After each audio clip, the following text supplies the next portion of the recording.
BCS পরীক্ষা কেমন হলো সবাই? আমরা খুব শীঘ্রই তোমরা দেখতে পাবে আমাদের চ্যানেলে নিয়েও আসছি প্রত্যেকটা অ্যান্সার্স, ডিটেলড এক্সপ্ল্যানেশন। মোটামুটি ভালো প্রশ্ন করেছে, ফান্ডামেন্টাল রাইটস থেকে ভ্যারাইড প্রশ্ন করেছে আমি দেখলাম, ঠিক আছে? তো পড়ে গেলে পাওয়া যেতে পারে, সব সময় না বলবো না যে পড়িনি বলে হয়নি। দেখা যাক কেমন হয়েছে। কোয়েশ্চেন্সও সব জায়গা থেকে এসেছে, ইউনেস্কো থেকে কোয়েশ্চেন্স করেছে, world heritage sites, logical reasoning থেকে কোয়েশ্চেন এসেছে এবং অনেক জায়গা থেকেই কোয়েশ্চেন্স এসেছে। তাই দেখা যাক কীরকম হতে পারে। আমরা কাট অফ নিয়েও খুব তাড়াতাড়ি আসছি যে কীরকম হতে পারে। Best of luck. এবং এই সময়টা হচ্ছে মেন্স নিয়ে প্রস্তুতি করার। পরীক্ষা হয়ে গেছে, আমিও ছোটোবেলা থেকে যখন আসতাম আমি ভাবতাম কীরকম হলো সেটা নিয়ে সারাদিন না ভেবে পরের দিন যে পরীক্ষাটা আছে সেটা নিয়ে ভাববো।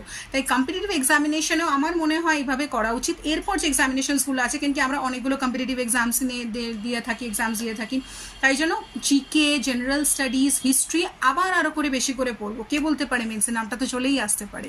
বেস্ট অফ লাক সবাইকে।